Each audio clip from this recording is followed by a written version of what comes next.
سلام، با شما شوکتی محمد هستم و برنامه خبری تحلیلی پیام نیوز را تقدیمتان میکنم. سرخط خبرهای روز: پیمان ملی تاجیکستان با نوشتن یک بیانیه به نزدیکان زندانیانی که شام 7 ایول به صورت مشکوک وفات یافتند اظهار تسلیت کرد.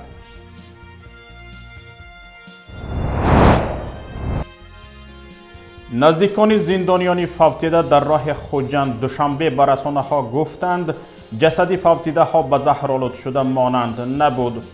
در جسد ازیلت و کوب و شکستگی ها مشاهده می شد. با بازداشت و زندانی کردن، کشتن و نابود کردن ها افراطی ها در تاجیکستان هجنه تمام شوند. نزدیک به 400 جنایت اکستریمیستی در 6 ماه اخیر تنها در ولایت سوغد به قید گرفته شده است. پیمان ملی تاجیکستان با نوشتن یک بیانیه سراول به نزدیکان خانواده های تمام زندانیانی که هنگام انتقال از زندانهای ولایت سوغد به شهرهای دوشنبه، نارک و یاوان به صورت مشکوک وفات یافتند اظهار تسلیت کرد. ضمناً نگرانی خود را نسبت آن که طی 8 ماه اخیر در تاجیکستان 3 فاجعه بسیار غم‌انگیز در رابطه با محبوسان اتفاق افتاد بیان نمود. این بیانیه که در صحیفه رسمی فیسبوکی پیمان ملی تاجیکستان نشر شد در آن طلب کرده می شود که در رابطه با موضوع همراه با جامعه شهروندی پیمان ملی تاجیکستان بر این نظر است که مقامات این حادثه اندوهگین را همه جانبه، پرره و با دقت بررسی نموده روند تفتیشات پیشکی این پرونده را در رسانه‌ها و سایت اخبار عموم منتشر و جامعه را از نتیجه های آن آگاه سازند. نه این که مثل پرونده های سابق روی این پرونده نیز مهر مخفی بزنند. همچنین نباید حقوق بستگان و نزدیکان قربانیان وابسته به شناس شدن با موادهای پرونده، درخواست تعیین اکسپرتیزهای علاوگی سود طبی، دفن و غیره نادیده گرفته شده پایمال گردد. شرح رهبر دپارتمنت اطلاعاتی پیمان ملی تاجیکستان تیمور ورقی را درباره بیانیه این ائتلاف مخالفین حکومت تاجیکستان نسبت قضیه فوتیدن محبوسان میشنویم. از فرصت استفاده نموده اول تسلیت خود و تسلیت تمام اعضای پیمان را به بستگان قربانی‌های این حادثه مدهش می‌رسانم. متاسفانه این حادثه سومین حادثه در 8 ماه اخیر در تاجیکستان است. در حادثه اخیر بشبهه حکومت عیبدار است. از رئیس جمهور سرکرده تا پایین‌ترین مقام مسئول. البته عیب اساسی به گردن رحمانов بار می شود، زیرا این رحمانov است که این سیستم را ایجاد کرد. سیستمی که همه گوش به فرمان او هستند و بدون اشاره او کسی کاری نمی کند. و امروز تمام تلاش های رحمان روانه این است که مقام کرسی پرزیدنتی را به پسرش واگذار کند. و به خاطر همین است که او سعی میکند تمام مانعهای احتمالی را از سر راهش بردارد و حتی به این جوانان که آزاد شدنشان از زندان نزدیک بود به آنها هم چون یک تهدید نگاه میکند.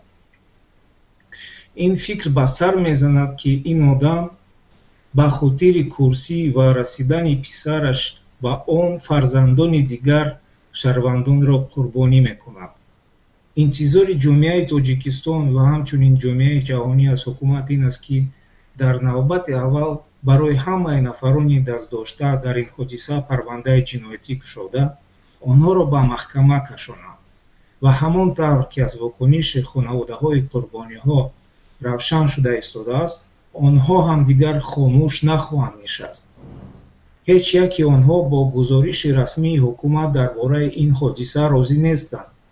بنابر گفته آنها نشانه‌ها و علامت‌های شکنجه در بدن قربانی‌ها ظاهر است.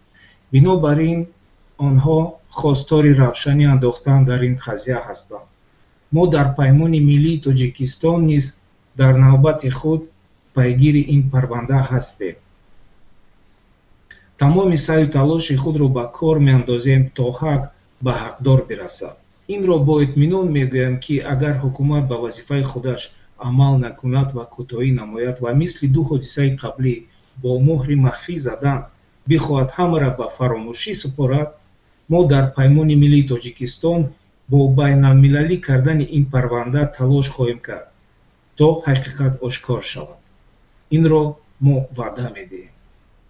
паймони миллии тоҷикистон аз 4 созмон ва аҳзоби мухолифи тоҷикистон иборат мебошад. созмони анҷумани озодандешон, ҷунбуши ислоҳот ва рушд, анҷумани муҳоҷирони осиёи марказӣ ва ҳизби наҳсати исломӣ шомили ин паймон мебошанд. муҳиддин кабирӣ, раҳбари ҳизби наҳсати исломии тоҷикистон, алим шерзамонов, дабири анҷумани озодандешон, шарофиддин гадоев, намояндаи ҷунбуши ислоҳот ва рушд, илҳомҷон ёқубов, раиси анҷумани муҳоҷирони осиёи марказӣ, байонияи таъсиси эътилофи паймони миллии тоҷикистонро моҳи сентябри соли 2018 дар шаҳри Варшава, пойтахти Полша имзо карда буданд. дар ҳамин ҳол имрӯз чанде аз наздикони зиндониёни фавтида дар роҳи Хуҷанд Душанбе ба расонаҳо гуфтанд ҷасади фавтидаҳо ба заҳролуд шуда монанд набуд. дар ҷасад изи лату кӯб ва шикастагиҳо мушоҳида мешуд. модаре яке аз зиндониёни фавтида рӯзи 8 июл ба Радиои Озодӣ гуфтааст, бадани писараш ҷои солим надошт, бинияш шикаста ва рӯяш шинохта намешуд. саодат Солиҳова, як сокини ноҳияи Варзоб ва модари Неққадам Солиҳови 34 сола, зиндонии фавтида дар роҳи интиқоли зиндониён аз Хуҷанд ба Душанбе, гуфта ки ҳангоми шустани ҷасади фарзандаш субҳи 8 июл дар бадани вай аз ҷумла тахтапушт ва пойҳояш осори латукӯб ва дохҳои сиёҳ мушоҳида шудааст. вай гуфтааст ки ҳамаи изи ин шиканҷаро аксу видео гирифтаанд, аммо мақомот аз телефонҳои онҳо ин аксҳоро пок кардаанд. бори охир 2-3 моҳ пеш дида будамшо, занаш баъди вай як бор даромад.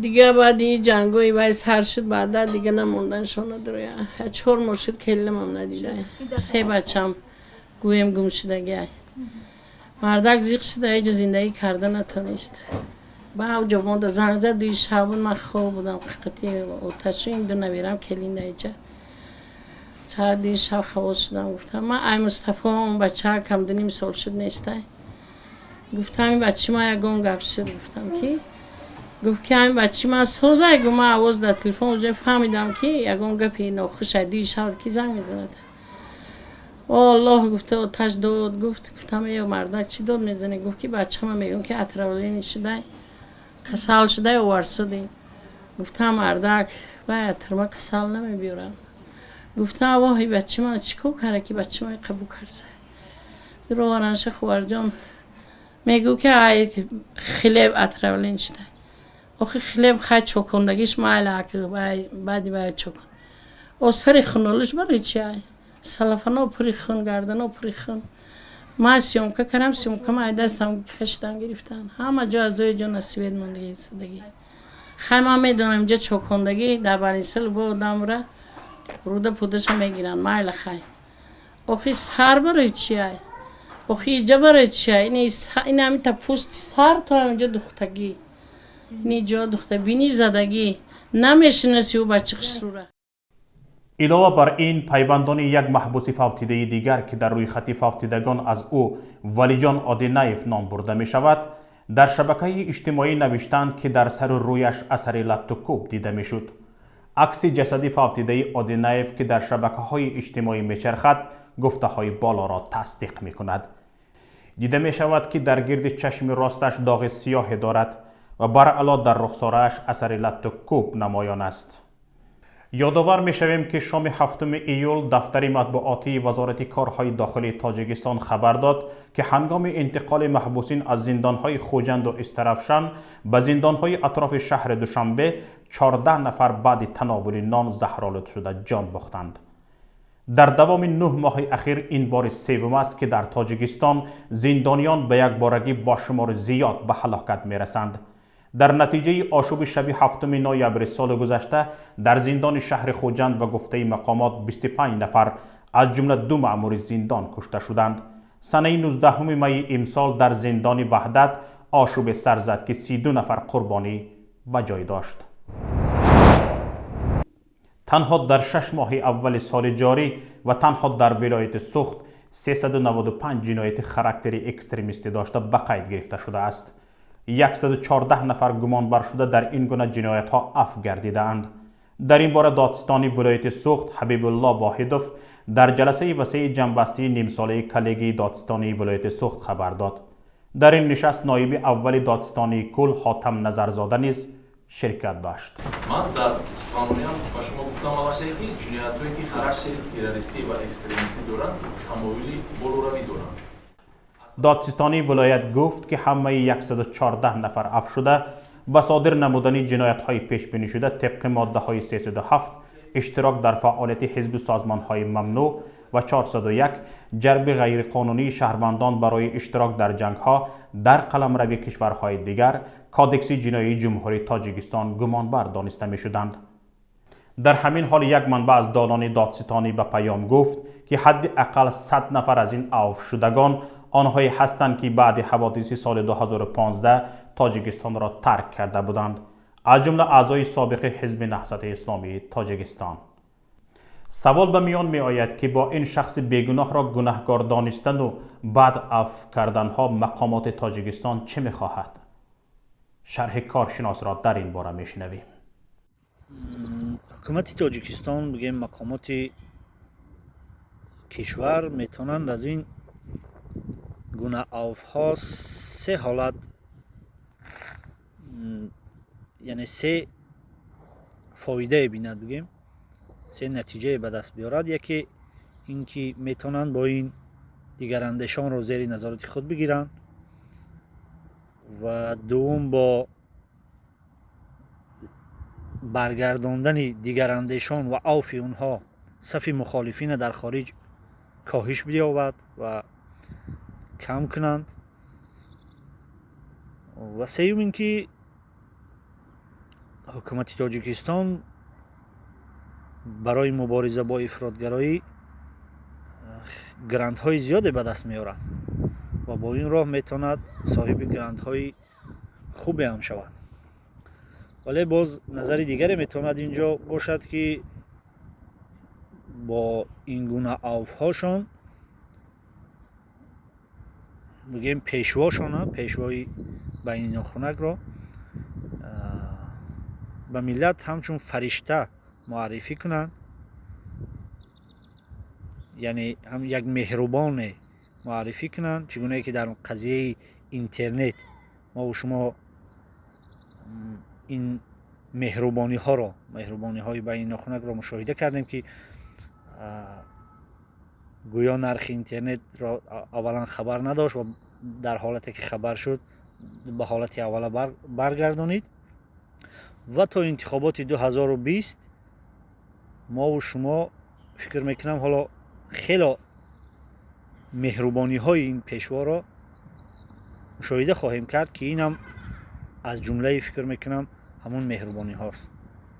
کارمندان وزارت کارهای داخلی با راه‌های فشار بالای خانواده ها وعده عفو به خود مهاجر و غیره آنها را از کشورهای خارجی برگردانیده شامل عفو گردانیده اند. یکی از چنین عفو شدگان که 3 ماه پیش به وعده مقامات و فشار والدانش به تاجیکستان برگشته است میگوید عفوی که مقامات وعده میکنند نسبی است، یعنی شما حبس نمیشوید ولی از شکنجه و پرداخت رشوه آزاد نیستید. هر زمان کارمندان دادستانی و وزارت کارهای داخله ما را دعوت میکنند و با هر بهانه لط و کوب کرده پول میکنند. اکنون مختصر از خبر رویدادهای کشورهای همسایه و جهان همکارمان صفیه واحدова به شما گزارش میدهد. سربازان و افسران ارتش چین با ماشین‌های زیره‌پوش و سلاح خود به تاجیکستان می‌آیند. در آخر ماه ایول تمرین‌های نوبتی ضد تروریستی تاجیکستان و چین در ناحیه ایشکاشمی ولایت مختار کوهستانی بدخشان که به واسطه با افغانستان هم سرحد است برگزار می‌شوند. در این باره به خبرگزاری آزیا پلوس از وزارت مدافع تاجیکستان خبر داده گفتند در تمرین‌ها یک بتالون سربازان و افسران واحدهای زودعمل قوه‌های مسلح تاجیکستان و یک روته ارتش خلقی آزادیخواه چین اشتراک می‌کنند. نظامیان تاجیکستان و چین در تمرین‌ها عمل‌های مشترک را ҳангоми пайдо шудани хатари вуруди террористон аз афғонистон тариқи тоҷикистон ба қаламрави чин мавриди таҷрибаву амал қарор медиҳанд. барои иштирок дар тамринҳо ҳамчунин авиатсия, техникаи зиреҳпӯш, артиллерия, силоҳи тирандозӣ низ сафарбар мешавад. хабарнигори нашрияи ватанпарвари вазорати дифои ӯзбекистон подполковники мустаъфи Владимир Калошини 68 сола 2 июл дар вилояти Тошканд бо гумони ифшои сирри давлатӣ боздошт шуд. духтари Калошин Анастасия Епишева гуфт зидди падараш бар пояи банди 162 кодекси ҷиноии Ӯзбекистон ифшои сирри давлатӣ айб эълон карда шудааст. ба гуфтаи ҳамсояҳо субҳи 2 июл 5 мард дар либоси мулкӣ ҳамроҳи нозири минтақавӣ ба хонаи Владимир Калошин дар ноҳияи Юнусободи Тошканд омада манзили зисти ӯро бозҷӯӣ карданд. шоҳидон мегӯянд бозҷӯи манзили зисти Калошин то бегоҳ идома карда компютер ва санадҳои вай мусодира шуданд. ин афрод ҳамчунин хабарнигорро бо худ бурдаанд. Анастасия Епишева ки дар шаҳри Москва ба сар мебарад бо истинод ба вакили дифои Калошин гуфт падараш дар боздоштгоҳи муваққатии хадамоти амнияти давлатии Ӯзбекистон нигаҳдорӣ мешавад. Владимир Калошин таи 27 соли ахир дар нашрияи вазорати дифои Ӯзбекистон кор мекард.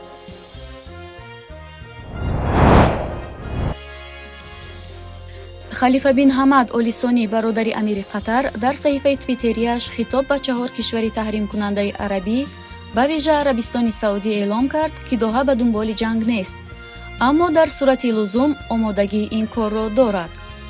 халифа бин Ҳамад Олисонӣ афзудааст: мо ҷангталаб нестем, аммо агар кишваре дар андешаи таҷовуз ба Қатар биафтад бо тамоми тавон аз кишвар ва амирамон дифоъ хоҳем кард.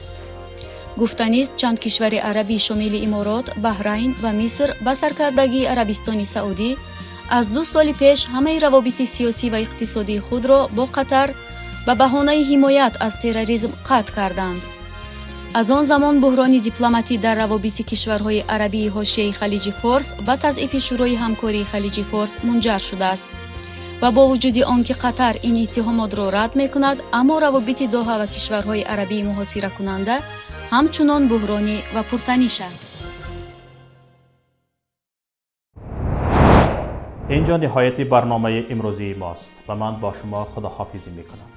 برنامه های رادیویی ما و مطلب های ما را در پایگاه پیام.net و شبکه های اجتماعی پیگیری کنید.